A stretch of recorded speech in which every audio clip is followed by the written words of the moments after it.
Here is a question. Read it carefully and think about the answer.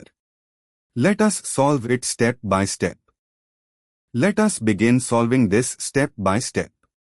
The starting material is a quaternary ammonium hydroxide, Hofmann elimination conditions.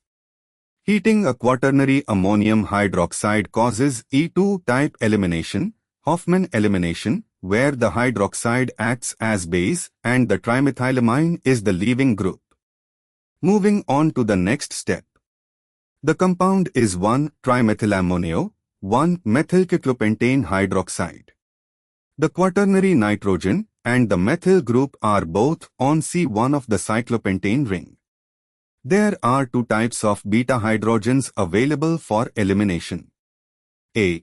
Beta hydrogens on the ring carbons, C2 of the ring, which would give an endocyclic alkene, 1-methylcyclopent 1-Na, double bond inside the ring with the methyl substituent.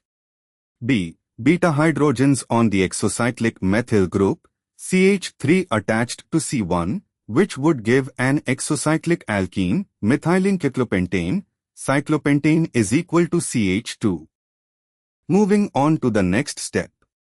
Hofmann elimination favors removal of the beta hydrogen from the less substituted carbon, less hindered, giving the less substituted, less Zaitsev, alkene as the major product. The exocyclic methyl group has 3 equivalent beta hydrogens and leads to methylene cyclopentane, less substituted, terminal alkene. The ring CH2 groups lead to 1-methylcyclopent 1-Na, more substituted, trisubstituted alkene. And for the final step.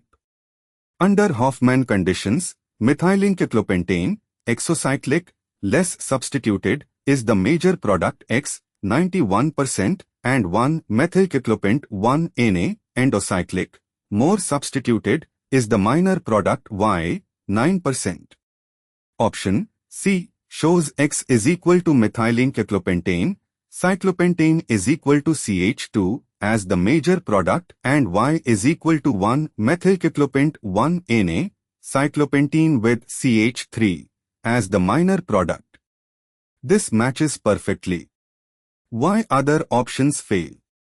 A. Reverses the structures and shows incorrect connectivity. B. Shows two endocyclic alkene isomers, missing the exocyclic product as major. D. Assigns the endocyclic alkene as major, 91%, which contradicts Hofmann's rule.